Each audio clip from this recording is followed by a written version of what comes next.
We live in a world with options, and we love lots of customization when it comes to options. And I don't know if there's anywhere that this is more clear than when you order a cup of coffee. You walk into a coffee shop, you walk into Fields, and there are limitless options that are out in front of you. You're talking size, what type of milk, how many different pumps, which syrup, cold foam. It's overwhelming. Like, how many of you are the black coffee people in the room? Are you got a few of you boring people like me? Yeah. I sit at Fields sometimes and I go, I didn't even know you could do that. Like, I hear orders or I hear people do that.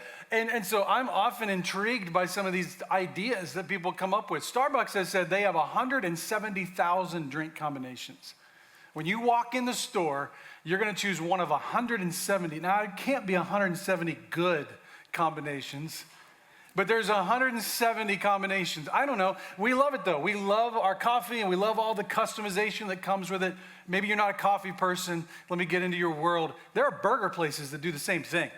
Okay, and you can pick like 8 different kinds of protein, and you can decide which type of 27 cheeses you're going to put on the burger, what sauce, what sides. Hey, we love it. We go to these places, we spend a ton of money. It's what we do over and over and over again. We come back, we try it a different way, and we make decisions on one way versus the other. It's what we do. Listen, the customization, it's a great idea. It's a great philosophy for coffee.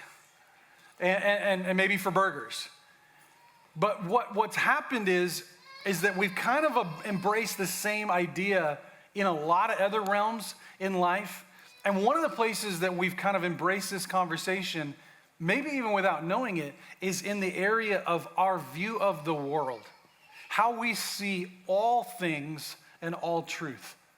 And if you're not, there's certainly people around you who are doing this very thing where they're customizing with a little bit of this worldview and a little bit of this religious conversation and a little bit of this politically correct opinion and a little bit of that interpretation, and they put it together and they come up with what they would call, this is how I see the world, this is my truth. And I guess while that's common, the question that I want to raise this morning is, what if some of the items actually aren't on the menu? What if some of these options and what if some of these viewpoints, what if they're actually not actually valid and real? And I will say, of all the things Christians believe, this is the one that causes the most friction in our culture, the claim that Jesus is the only way to God.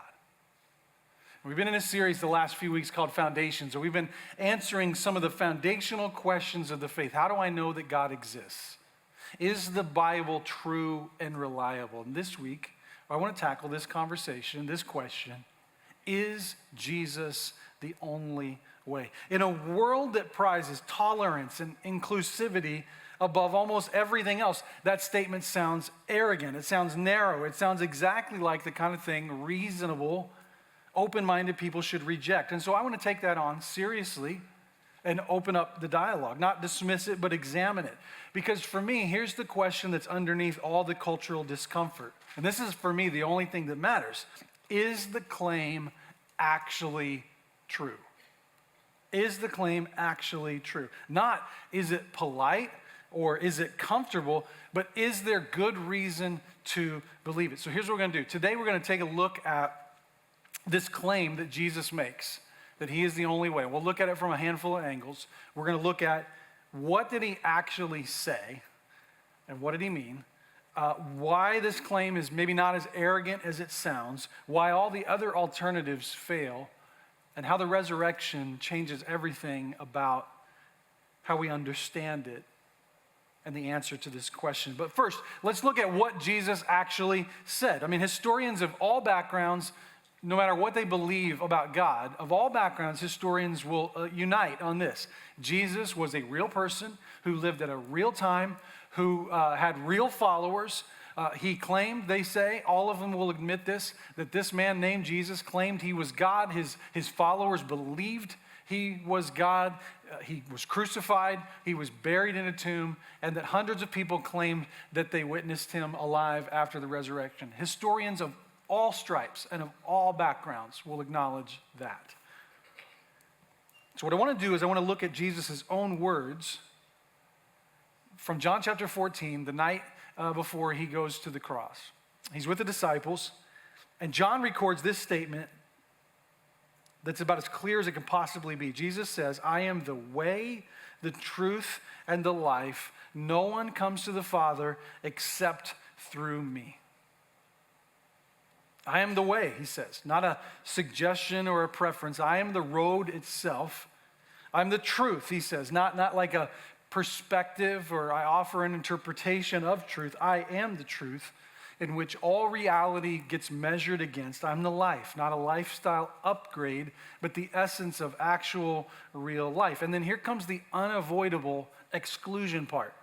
No one comes to the Father except through me. This is Jesus in his own words. It's in his own words, in an intimate conversation with his closest followers. And this claim has created ripples both in the past and in the present.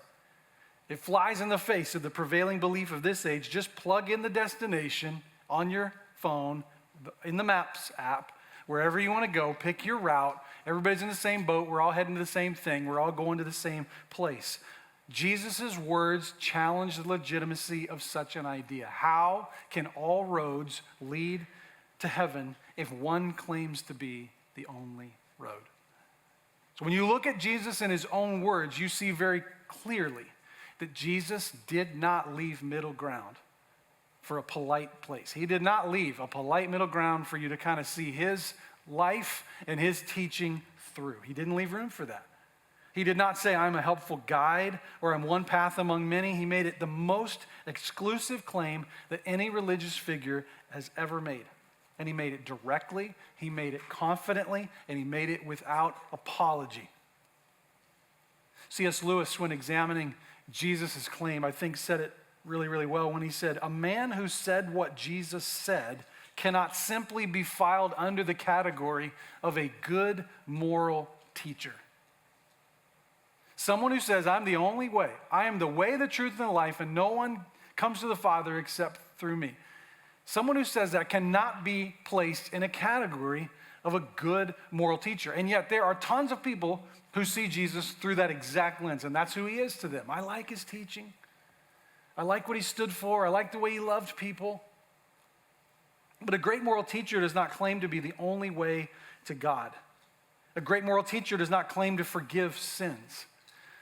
A great moral teacher does not say that the eternal destiny of people is in the hands of him.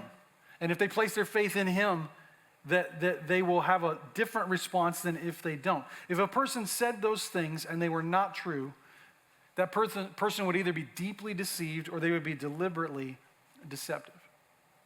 One of the things that C.S. Lewis, who was formerly an atheist and then became a Christian and developed a ton of Christian thought and put out a ton of resources that will be quoted literally until Jesus comes back on this kind of topic, such a deep thinker. He said, he called this the trilemma, that with Jesus, especially with his claim that he is the Son of God, I'm the only way, that there's really only three categories that you can put Jesus in. And that any other development of thought or trying to understand him in a different way just isn't fair to what he actually said. He said he's either a liar, he's a lunatic, or he's Lord. All three of those are extreme positions. Think about how comfortably positioned sometimes the conversation about Jesus is. Lewis said it's not possible with who he is, what he said he was, and what he claimed to be. It's not possible to allow him to exist in any other than one of these three categories. But the character of Jesus, his teaching, his consistency, his self-giving love, his resurrection, does not fit the profile of a liar or a lunatic. And if the resurrection happened, if Jesus is really who he claimed to be, then the most unloving thing that we could do is to pretend otherwise. When we say Jesus is the only way, we must remember these are his words first before they became anybody else's. This is what he says. And even if some might say, well, that sounds or feels intolerant or arrogant, It feels like the kind of thing that starts religious wars. Here's the thing. I think that objection is due to the fact that we've misunderstood or redefined what tolerance actually is. Tolerance is about being able to decently engage with dignity with people who see the world through very different lenses than what you see it through. But there's no way that you can possibly tolerate something that you are completely against or believe the opposite of. Tolerance isn't, I have to accept what you believe just because you like it. Tolerance is, I will treat you with dignity and respect while holding a very different viewpoint. Genuine tolerance actually requires that there is disagreement, or else what are we tolerating each other over? We have to have a disagreement. In fact, I would also say this, if you collapse everything into just one idea that, hey, all roads are leading to the same thing, you are doing a vast disservice to what the major religions of the world actually teach. Because if you actually look at them, they're very different. And they're not saying the same thing. All religions are not saying the same thing. Islam denies that Jesus is God, denies the Trinity, denies that Jesus was crucified and rose again.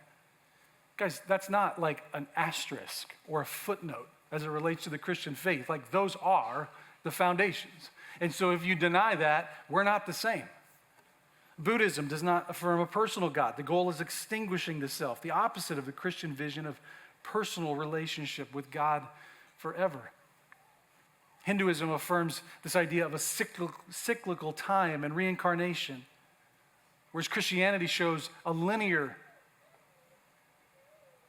timeline, a linear idea of life. One death, one resurrection, one judgment. These are mutually exclusive ideas. Secular humanism says no God, no afterlife, no redemption, only the project of self-redemption to live on this life in the time that we have. That's fundamentally different than what the Bible teaches. These are not differences of style. These are contradictory claims about the nature of God, the nature of humanity, the problem of sin, the destiny of the human soul. And so intellectual honesty requires us to look at these and say they're not all the same. They cannot all be right.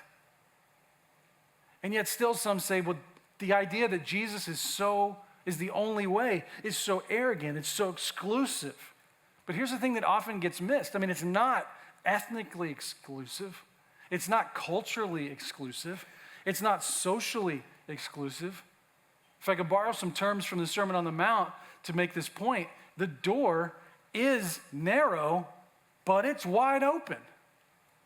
Jesus is saying, I am the only way among all the ways. I am the only one. It's a narrow door. He's eliminating all other options, but it is a wide open, narrow door. He said in John chapter 3:16 that for God so loved the world that he gave his only son, that whoever believes in him shall not perish but have eternal life. That word whoever means no ethnicity matters, no background, no moral resume required. The door is narrow in the sense that there's only one door, but it's absolutely wide open for everyone who will walk through it. That's not arrogance. That's clarity. Clarity. You know what we want on matters of extreme importance? Not confusion, but clarity. Whether we're talking about life or death, whether we're talking about long-term financial planning, whether we're talking about a medical thing, we want clarity. You don't have to be nice, just tell me the truth. Tell me what I need to know. I want to know what is the truth. I need clarity. Clarity and exclusivity are not arrogance. It's the clearest and kindest expression of truth.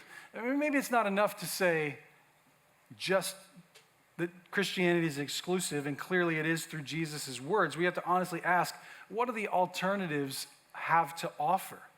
Because the question is not just, is Jesus the only way? It's the only way to what? The only way to what? We understand what Jesus is actually offering. The comparison becomes much clearer. In John chapter 10, verse 10, Jesus says, the thief comes only to steal, kill, and destroy. I have come that they would have life and life to the full. That's his mission statement. The reason I came is so people would have life to the full. We have one word in English for life. In Greek, there are several.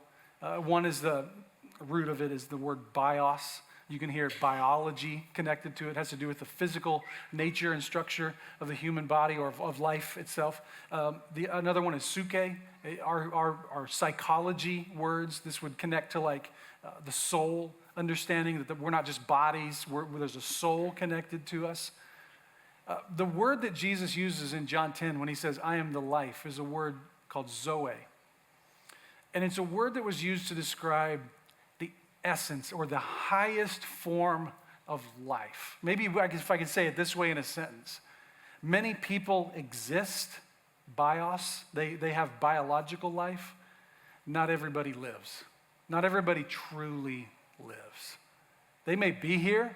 They may be waking up every day, going to bed, but they're not experiencing life. He uses that term, and it's a term that's used over and over to describe eternal life that's offered beyond not just the fullest life in our days and times on this earth, and then beyond as well.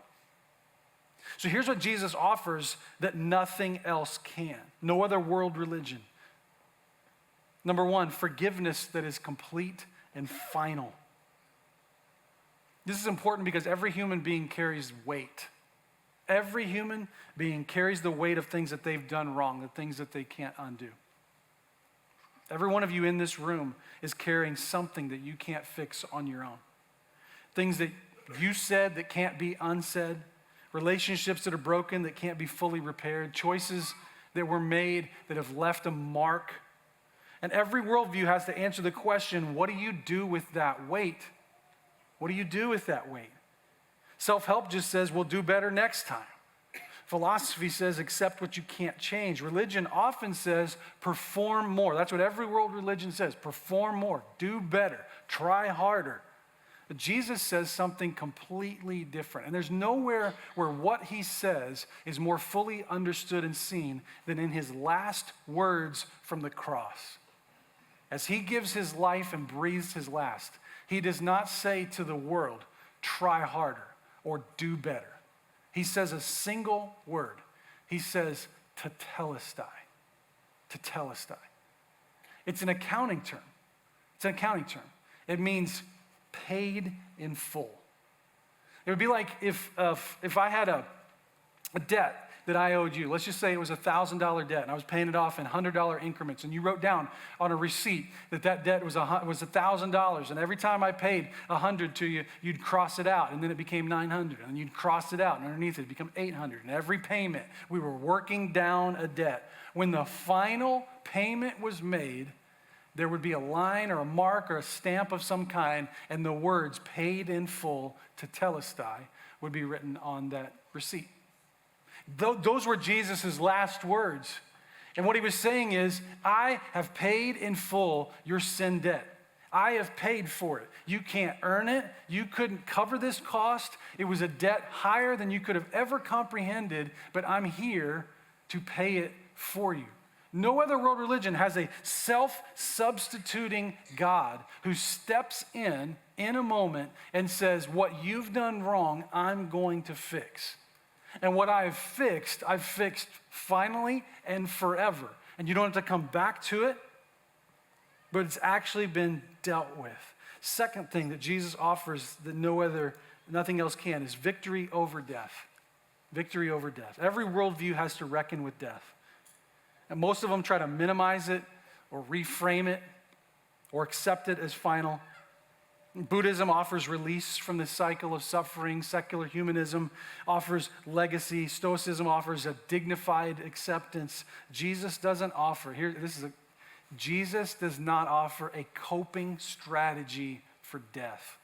He offers victory over death. And he doesn't just talk about it, he demonstrated it. He showed and said, as you see me, so you can be if you trust me with your life. Which leads me to the third thing that Jesus offers that nothing else can is a relationship with God. a relationship with God, not just a religion about God, not just a list of the things that this God loves or hates, not just a list of things that you must do. Most religions fundamentally are about human beings reaching up to the divine through performance, ritual, and moral achievement. The gospel is the opposite. The gospel says this road is a road to God you could have never hiked on your own. That's why Jesus came to us and said, I'm the road, I'm the way, I'm the path. I've come to seek and save the lost. The distinguishing mark of Christianity is not a moral code, it's a relationship. Not a religion or rules, it's a father who runs towards a prodigal son or a prodigal daughter before the apology is even finished. Man, but how do we know that he can be taken at his word?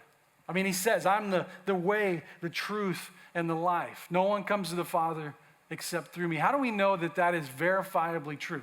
This is where the resurrection establishes everything for us.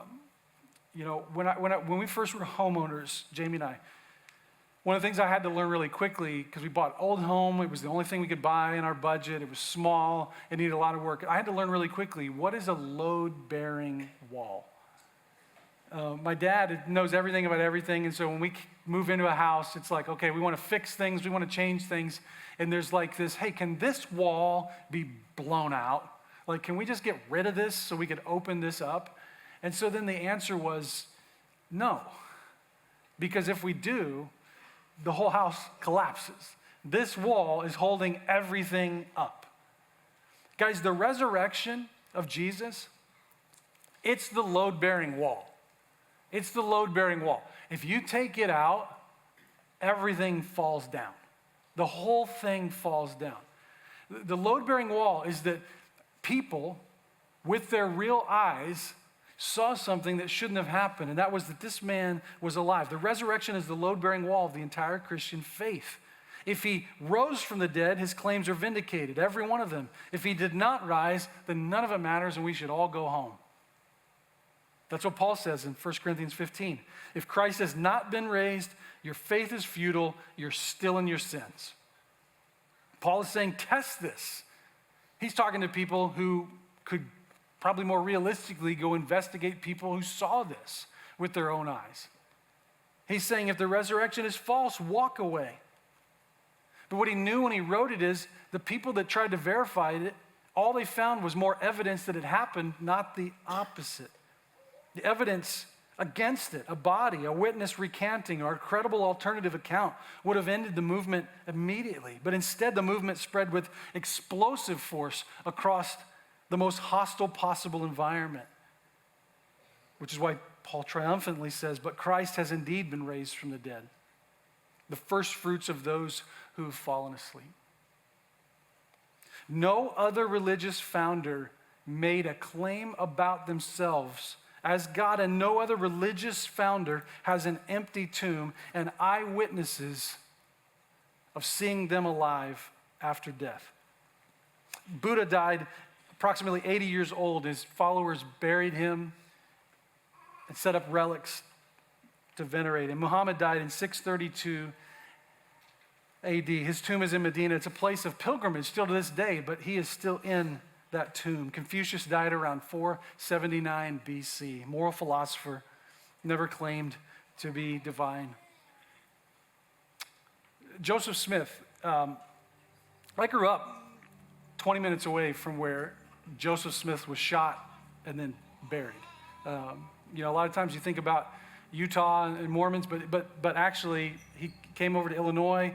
He was imprisoned. He was in a jail in Carthage, Illinois. He tried to escape, and as he was leaving, he was shot and killed, and then he was buried in Nauvoo, Illinois. Both Carthage and Nauvoo are just half an hour from the town that I grew up in. And we would go past Carthage often to go places, but one of the places that I most often went past Carthage or through the town was when I would go to church camp every summer.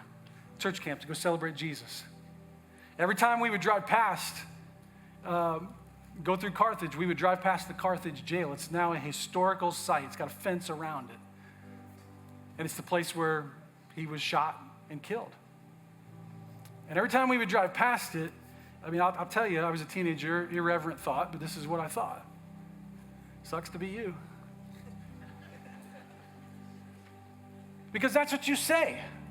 That's what you say to people who try to create a spiritual revolution, lead people in a direction, and then die ingloriously, never to be remembered again, or maybe to be remembered again, but for all the wrong reasons. That's what you do with people who make claims that are not verifiable in any other way about God and about heaven and about the afterlife. That's what you do. You got what you deserve. That's what people did with Jesus. There were people in the crowd who said that about him. Got what he deserved. But 3 days later, a resurrection changes everything. Everything that we think about, everything that we understand to be true. The resurrection is the one event that sets Jesus apart from every other figure in religious history. And if it happened, then what he said about himself is true. He is God. He's the only way, the truth, and the life. What I've come to understand over time is that exclusivity was given for our comfort. It wasn't about arrogance. It wasn't about trying to be a jerk. It was for our comfort. I have an exclusive relationship with my wife. We are exclusively united together. Do you know what that gives me? Comfort. Comfort. Jesus said, you can have comfort in a relationship with God by believing in me, that I am exclusively committed to you as you are exclusively committed to me. Here's the other thing, and this is something I've watched over time as people have passed from this earth, is that there is no greater gift that you can give your friends or your family than the assurance of where you're spending your eternity. No greater gift exists. There's no greater gift than the assurance of where you're spending your eternity. And when you have placed your faith in Jesus, you have given everyone that assurance. You know, this week, I saw that Tim Tebow's dad passed away. Everybody knows Tim. But Bob Tebow, his father, was 78 years old, passed away this week. He was kind of the man behind the man in a lot of ways. Helped shape Tim into who he was. A good man, a godly man. Tim had a post that I thought was especially poignant. He said, many have said to us, I'm sorry for your loss. And he said, make one thing clear. Dad is not lost. He was not lost. We know exactly where he is. We know exactly where he is, and we will join him someday. That is assurance, and that is comfort. And on life's biggest question, on how do I get to heaven? How do I get to God? How do I be in relation? If there is an answer, even if it's exclusively a single answer, I want to know it, and I want to know that by answering it, I have assurance. And that's what Jesus has given us when he said, I'm the way, the truth, and the life. So you have a chance every day to respond to that reality and to say, I will walk and live and see the world in my life through the viewpoint that all truth, all life, all direction in life has been established by Jesus. He sets the bar for everything. Everything else in life is measured against him. I will surrender any of my thoughts, my feelings, my emotions, my other viewpoints to him because he is the only way. And it's for my comfort that he went out of his way to make sure I knew that that was true. And he's done it so that I don't have to be confused. I don't have to wonder. And that in my hard moments, in my difficult moments, I can cling to that foundation that will never be shaken, that he is the way, the truth, and the life. I'm going to ask you to stand, if you would, as we get ready to worship.